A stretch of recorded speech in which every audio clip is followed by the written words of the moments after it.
बड़ी बहू की लाडली ननद। कहते हैं भाभी माँ समान होती है और गुंजन को बड़ी भाभी ने हमेशा उसे एक माँ से बढ़कर प्यार किया। लेकिन वहीं उसकी छोटी भाभी उसके रास्ते का कांटा बनकर हमेशा उसकी जिंदगी में मुश्किलें खड़ी करती हैं। अपनी दोनों भाभियों के बीच अब गुंजन की जिंदगी किस तरह कटती है, चलिए देखते हैं।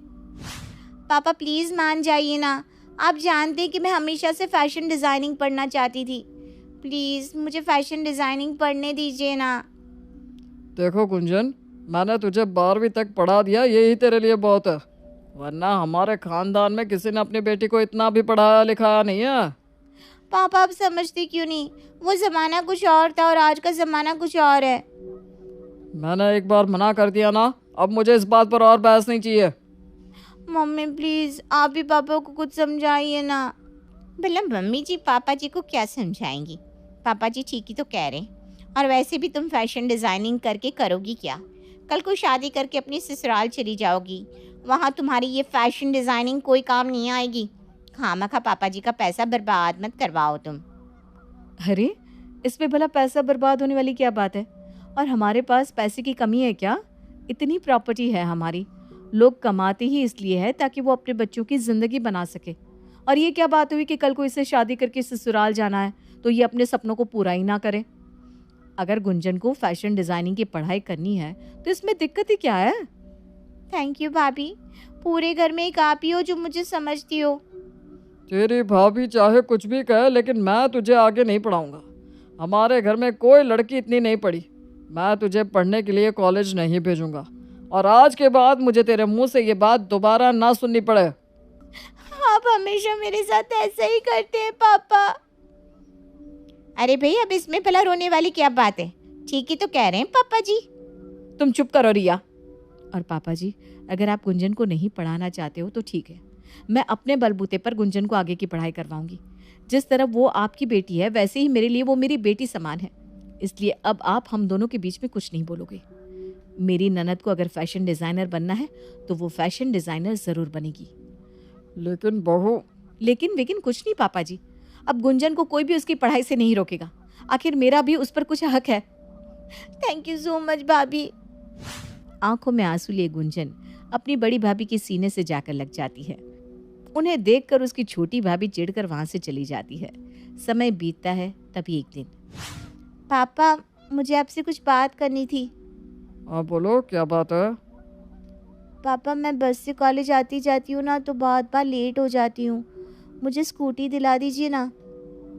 अरे बाकी लड़कियां भी तो बस से ही ट्रैवल करती हैं, तो तुम्हें बस से ट्रैवल करने में इतनी दिक्कत क्या है? जब से कॉलेज जाने लगी हो तब से तो तुम्हारे तेवर ही बदल गए हैं। इसमें तेवर बदलने की बात कहाँ से आ गई भाभी? ये आप क्या कह रही हैं?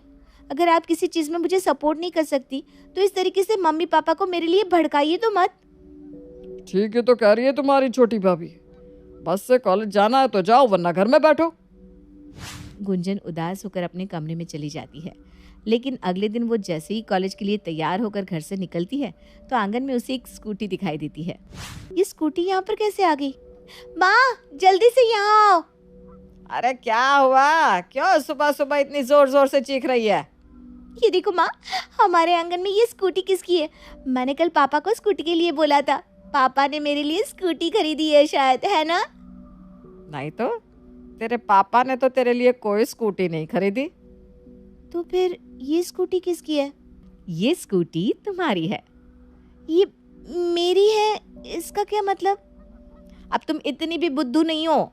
ये स्कूटी तुम्हारी है, तुम्हें चाहिए थी ना, तो मैंने खरीद ली तुम्हारे लिए। चलो अब तुम आराम से इस पर कॉलेज जाओ जाओ जाओ।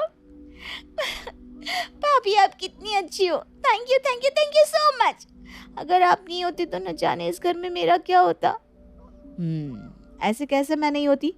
मुझे तो भगवान जी ने पहले से ही तुम्हारे भैया की किस्मत में लिख दिया था। भाभी I love you so much. Love you too मेरी गुड़िया। जा अब जल्दी से कॉलेज जा वरना लेट हो जाएगी। अरे हाँ, बाय भाभी, बाय माँ। शीतल बहू, तुम्हारा बहुत बहुत शुक्रिया। इस घर में मैं तो गुंजन के पापा के आगे ज़्यादा बोल नहीं पाती, लेकिन तुम मेरी बच्ची के लिए जो इतना सब करती हो, तुम्हारा ये एहसान मैं कभी नहीं चुका सकती। ऐसा मत कहिए माँ जी, इसमें भला एहसान कैसा? मैं जब इस घर में शादी करके आई थी ना, तो गुंजन छोटी बच्ची ही थी। मेरे लिए वो मेरी ननद नहीं, बल्कि मेरी बेटी ही है, और अपनी बेटी के लिए मैं इतना तो कर ही सकती हूँ। ऐसे ही समय बीतता है और एक दिन, पापा कल मेरे कॉलेज में सीनियर्स की फेयरवेल पार्टी है, मुझे घर आने में थोड़ी देर हो जाएगी, आपको कोई प्रॉब्लम तो नहीं है ना? पूछ रही है कि मुझे कोई प्रॉब्लम तो नहीं है, जबकि तू अच्छे से जानती है कि मुझे ये पार्टी वगैरह कुछ भी पसंद नहीं है। उसके बाद भी तूने मुझसे ये पूछने की हिम्मत कैसे की? अरे पापा जी, अभी तो सिर्फ इसने पार्टी में जाने की परमिशन लेने की हिम्मत की है, कल को न जाने ये किस किस चीज़ की हिम्मत करेगी। मैं तो आपको पहले ही मना कर रही थी, इससे कॉलेज मत भेजो। जब से कॉलेज जाने लगी है तब से इसके अलग ही पर निकल आए हैं। कॉलेज की एक फेयरवेल पार्टी में जाने के लिए तुम इतनी नेगेटिव बातें कैसे कर सकती हो? गुंजन तुम्हारी ननद है, उसके बाद भी तुम्हें उसके बारे में ऐसी बातें कहते हुए शर्म नहीं आती? मुझे क्यों शर्म आएगी? शर्म तो कल आपको आएगी। हर बात में बड़ी हिमायती बनती हो ना इसकी। देख लेना, ये कल को तुम्हारी ही नाक कटवाएगी।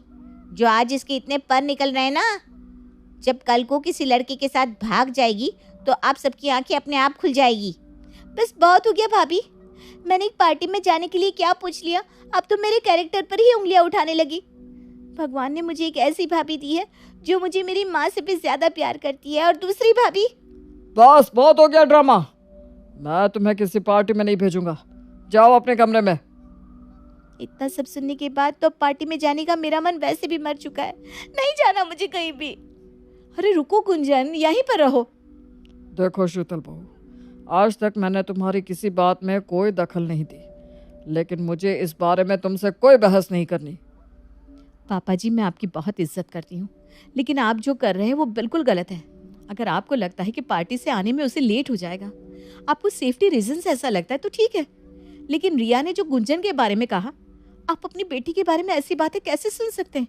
क्या आपको अपनी बेटी पर इतना भी भरोसा नहीं है? जाने दीजिए ना शीतल भाभी, रिया भाभी मेरे बारे में इतना सब बोल गई, लेकिन पापा ने एक बार भी उनकी बात का विरोध नहीं किया। कोई परमिशन नहीं चाहिए मुझे। रुको गुंजन बेटा, मुझे माफ कर दो।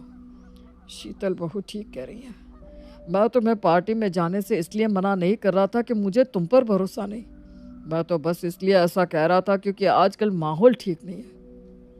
पापा जी, आजकल माहौल तो हर जगह का एक जैसा ही है, लेकिन अगर आपको अपनी परवरिश, अपनी गुंजन पर भरोसा है तो फिर चिंता मत कीजिए, कुछ नहीं होगा। ठीक है गुंजन बेटा, तुम पार्टी में चली जाना, और रिया बहू तुम घर में थोड़ी सोच समझ कर बातें कर लिया करो। आज तो मैंने तुम्हें कुछ नहीं कहा, लेकिन आगे से मैं अपनी बेटी के बारे में ऐसा कुछ नहीं सुनूंगा। सॉरी पापा जी, इन दोनों की वजह से आज पापा जी ने मुझे सुनाया। बहुत शौक है ना इसे अपनी प्यारी ननद की अच्छी भाभी बनने का। देखो अब मैं कल घर में कैसा ड्रामा करती हूँ। गुंजन अगले दिन कॉलेज की पार्टी के लिए एक वेस्टर्न लॉन्ग ड्रेस पहनकर आती है। ओहो, पापा जी ने तुम्हें पार्टी में जाने की परमिशन क्या दे दी? तुम तो सर पर ही चढ़ गई। देख रहे हो ना पापा जी, ये पार्टी में कोई अच्छा सा सूट या साड़ी भी तो पहन कर जा सकती थी, लेकिन ना जी, इनने तो वहाँ फैशन झाड़ना है, और मुझे अच्छी तरह पता है कि इसे वहाँ पर फैशन क्यों झाड़ना है। प्लीज़ भाभी, अब आप बहुत ओवर कर रही हैं। मैं आपकी इन बातों के लिए आपको कुछ नहीं कह रही हूँ, इसका मतलब ये नहीं है कि आपके मन में जो आएगा आप बोलती जाओगी। अरे देखो देखो देखो, ज़रा कैसे ज़बान लड़ा रही है मुझसे। आज मुझसे ज़बान लड़ा रही है, कल को मम्मी जी पापा जी से भी ज़ुबान लड़ाएगी। बस कर दे रिया बहू, खामखा बाप बेटी के बीच में आग लगाने का काम तो मत कर। एक तो मैं घर की भलाई सोच रही हूँ कि कल को ये समाज में हमारी नाक ना कटवा दे, और आप उल्टा मुझे ही बोल रही हो। अरे पूछो ना इससे, क्यों पहनी है इसने ये वेस्टर्न ड्रेस, क्यों किया है इतना मेकअप? अच्छे कपड़े पहने ही थे तो मुझसे साड़ी मांग लेती। बात तो रिया बिल्कुल ठीक कह रही है, ये कैसी ड्रेस पहनी है तुमने? पापा, क्या आप भी भाभी की बातों में आ रहे हैं? ये ड्रेस घुटनों से लंबी है और पार्टी का थीम ही वेस्टर्न है, तो मैं पार्टी में साड़ी पहनकर कैसे जाऊंगी? और रिया भाभी को मैंने पार्टी का इनविटेशन कार्ड दिखाया था, उसमें साफ साफ लिखा था कि थीम वेस्टर्न है। उसके बाद भी ये जानबूझकर आपके सामने ऐसा कह रही हैं। मैं जानबूझकर क्यों पापा जी के सामने ऐसा कहूँगी? क्योंकि तुम्हें घर में आग लगाने में बहुत मजा आता है रिया रानी। या ऐसा भी तो हो सकता है गुंजन कि मेरी प्यारी देवरानी पढ़ना लिखना भूल गई हो, इसलिए उसे समझ में नहीं आया कि इनविटेशन कार्ड पर पार्टी की थीम वेस्टर्न लिखी है। वरना ये बेचारी तुम्हें थोड़ी ना कुछ कहती है ना रिया? ये सब क्या है रिया बहू? जब तुम सब कुछ पहले से जानती थी तो फिर ये सब करने की क्या जरूरत थी? तुम आए दिन गुंजन को मुझसे डांट पड़वाती हो। शीतल बहू सही कह रही है, पता नहीं तुम्हें घर में लड़ाई करवाने में क्या मजा आता है। आज के बाद मैं तुम्हारे मुंह से ऐसी कोई बात ना सुनूं। गुंजन के पापा थोड़े पुरानी विचारों वाले थे, इसलिए वो हमेशा रिया की बातों में आ जाते थे। लेकिन रिया को आज फिर से सबके सामने उनसे डांट पड़ गई। अब तो उसका पारा हाई हो गया। वो शाम के समय बाजार में घूमने निकली और तभी उसकी नजर पड़ी गुंजन पर, जो एक लड़की के साथ वहां पर बैठी थी। अरे अरे अरे, ये तो मेरी प्यारी ननद जी है। इस पर शक तो मुझे पहले से ही था कि ये ज़रूर कुछ ऐसा कर रही है, लेकिन आज तो मुझे इसके खिलाफ अच्छा खासा सबूत मिल गया। अभी इसकी फ़ोटो क्लिक करती हूँ। आज तो घर पहुँचकर इसे पापा जी से ऐसा पिटवाऊंगी ना कि ज़िंदगी भर याद करेगी कि किससे पाला पड़ा था। रिया घर पहुंचकर गुंजन के पापा को उसकी फ़ोटो दिखाती है। फ़ोटो में उसे किसी लड़के के साथ बैठा हुआ देखकर उसके पापा आग बबूला हो जाते हैं। तभी थोड़ी देर बाद गुंजन भी घर आती है। क्या बात है पापा, आप इतने गुस्से में क्यों हो? गुंजन के ऐसा पूछते ही उसके पापा बिना कुछ कहे उसके मुंह पर एक जोरदार चांटा जड़ देते हैं। अगर पहले ही मैंने रिया बहू की बात मान ली होती तो आज ऐसी नौबत ही नहीं आती। कौन है ये लड़का? पापा, वो पापा। क्या पापा पापा लगा रखा है? जल्दी बता, कौन है ये लड़का? ये विशाल है पापा, हम दोनों एक दूसरे को पसंद करते हैं। मैं आपको विशाल के बारे में बताने ही वाली थी। इससे पहले कि मैं तुझे और मारूं, अभी क्या भी चल जा मेरी नजरों के सामने से। मिल गई तुम्हें तसल्ली घर में कलेश करवा कर। अब भी आप मुझे ही सुना रही हैं? जानती है ना आपकी लाडली ननद ने क्या किया? मैं तो कहती हूँ जितनी जल्दी हो सके इसकी शादी करवा दो, वरना ये कल को न जाने क्या गुल खिलाएगी। तुम ठीक कह रही हो रिया बहू, मैं कल से ही इसके लिए रिश्ता ढूंढना शुरू कर देता हूँ। ये आप क्या कह रहे हो पापा जी? अभी तो गुंजन की पढ़ाई भी पूरी नहीं हुई, और आप एक बार विशाल से मिलकर तो देखिए, क्या पता वो अच्छा लड़का हो। कोई अच्छा लड़का नहीं है वो, अपनी आंखों से देखा है मैंने उसे। एक नंबर का लफंगा लग रहा था। और पापा जी, आपको ना गुंजन के लिए रिश्ता ढूंढने की कोई ज़रूरत नहीं है। मैं अपने भाई के साथ उसकी शादी करवा दूंगी। मेरा भाई तो लाखों में एक है हीरा। दिया लेकर ढूंढने भी जाओगे ना तो भी आपको अपनी बेटी के लिए ऐसा लड़का नहीं मिलेगा। ठीक है, फिर तुम अपने घर पर बात करो और जितनी जल्दी हो सके उन्हें यहाँ बुला लो। गुंजन के मम्मी पापा अपने कमरे से चले जाते हैं। ये तुमने ठीक नहीं किया रिया, जानती हो ना तुम्हारी वजह से गुंजन की जिंदगी तबाह हो सकती है। मैं सब कुछ आपसे ज़्यादा अच्छे से जानती हूँ और उसकी भलाई के लिए ही ऐसा कर रही हूँ। इसलिए आप मुझे ज़्यादा ज्ञान मत दीजिए। रिया हंसती हुई अपने कमरे में चली जाती है। इसकी हंसी के पीछे जरूर कोई ना कोई राज छिपा है। जब इसे गुंजन एक फूटी आंख नहीं सुहाती, तो आखिर ये अपने भाई की शादी उससे करवाना क्यों चाहती है? कुछ ना कुछ गड़बड़ तो जरूर है, मुझे पता लगाना होगा।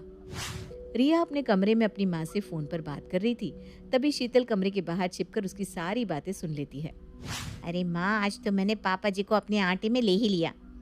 मैंने तो कितनी बार गुंजन को फंसाकर ये शादी की बात पर लाने की कोशिश की, पर वो शीतल दीदी हर बार आकर उसे बचा लेती थी। लेकिन इस बार उन्हें ऐसा करने का मौका ही नहीं मिला। तुम्हारी बेटी ने इस बार बिल्कुल सटीक निशान लगाया है। बस एक बार गुंजन की शादी राजीव से हो जाए, उसके बाद तो हर जगह बस मेरा ही राज होगा। ये लोग तो दहेज में इतना पैसा देंगे कि आप और मैं माला माल हो जाएंगे, माला माल। और उसकी ननद होने के नाते घर में फिर मेरा भी अलग ही रुतबा होगा। अगर इन्होंने मुझे यहाँ कुछ कहा तो वहाँ तुम इसका जीना हराम कर देना। एक बार बस ये शादी हो जाने दो। इसके बाद तो ऐश ही ऐश है। बात बोलती है ना ये शीतल मेरे सामने, इसकी तो जुबान भी नहीं निकलने दूंगी फिर मैं। एक बार इनकी बेटी की डोर तुम्हारे हाथ में आ जाए ना, उसके बाद तो उसे मोहरा बनाकर ये सारी प्रॉपर्टी अपने नाम करवा लूंगी। इन सबको तो मैं तिनकी की तरह निकाल कर घर से फेंक दूंगी। अच्छा, तो ये बात है। पर कोई बात नहीं देवरानी जी, अगर आप शेर हो तो मैं सवा शेर हूँ। आपकी सारी बातें मैंने अपने फ़ोन में रिकॉर्ड कर ली है। अभी जाकर पापा जी को सब बताती हूँ। मेरी ननद की ज़िंदगी खराब करने चली थी ना, अब देख क्या होता है। शीतल जल्दी से अपने सास ससुर के पास जाकर उन्हें रिया की रिकॉर्डिंग सुनाती है। तभी वहाँ पर उसका पति हिमांशु और देवर राहुल भी आ जाता है। उस रिकॉर्डिंग को सुनकर तो उन सभी के होश ही उड़ जाते हैं। मैंने कभी सपने में भी नहीं सोचा था कि रिया इस हद तक गिर सकती है। इसकी इस हरकत के लिए मैं इसे कभी नहीं छोड़ूंगा। रिया, रिया अभी के अभी यहाँ पर आओ। अरे ये राहुल जी इतनी जोर जोर से क्यों चिल्ला रहे हैं? भैया को क्या हो गया? वो तो कभी इस तरह जोर जोर से नहीं चिल्लाते। चलकर देखती हूँ। मुझे यकीन नहीं हो रहा कि तुम ऐसा भी कुछ कर सकती हो। अगर शीतल भाभी ने तुम्हारी रिकॉर्डिंग नहीं की होती तो तुम्हारी सच्चाई तो कभी हमारे सामने आती ही नहीं। मुझे नहीं पता था कि तुम पैसों की इतनी भूखी हो। अगर आज तुम्हारी सच्चाई हमारे सामने नहीं आती तो तुम तो मेरी बहन की जिंदगी ही बर्बाद कर देती, और कुछ सालों बाद हम सब की। राहुल जी ऐसा कुछ नहीं है, आप गलत सोच रहे हैं। बंद करो अपना ये ड्रामा, बहुत हो गया। चली जाओ मेरी नजरों के सामने से। मुझे माफ़ कर दे कुंचन बेटा, मैंने रिया बहू की बातों में आकर बहुत गलत किया। अगर शीतल बहू हमारे सामने सारी सच्चाई नहीं ले आती तो मुझसे तो बहुत बड़ा पाप हो जाता। मुझे माफ़ कर दे बेटा। पापा प्लीज़, आप मुझसे माफ़ी मत मांगिए, बट प्लीज़ आप मेरी शादी विशाल के अलावा किसी और से मत करवाइएगा। हम दोनों एक दूसरे से बहुत प्यार करते हैं। हाँ पापा जी, आप एक बार उसके परिवार से मिल तो लीजिए, बाकी सब फिर जैसा आप चाहें। ठीक है बेटा, उन्हें कल घर बुला लो। अपनी घिनौनी हरकतों और साजिशों की वजह से रिया सबसे अपने रिश्ते खराब कर बैठती है। उसका पति राहुल भी फिर कभी उससे उस तरह प्यार नहीं कर पाता। वहीं अपनी बड़ी भाभी के सपोर्ट से गुंजन अपने पापा को विशाल से शादी के लिए मना लेती है और शीतल अपनी लाडली ननद को खुशी खुशी उसके घर से विदा करती है।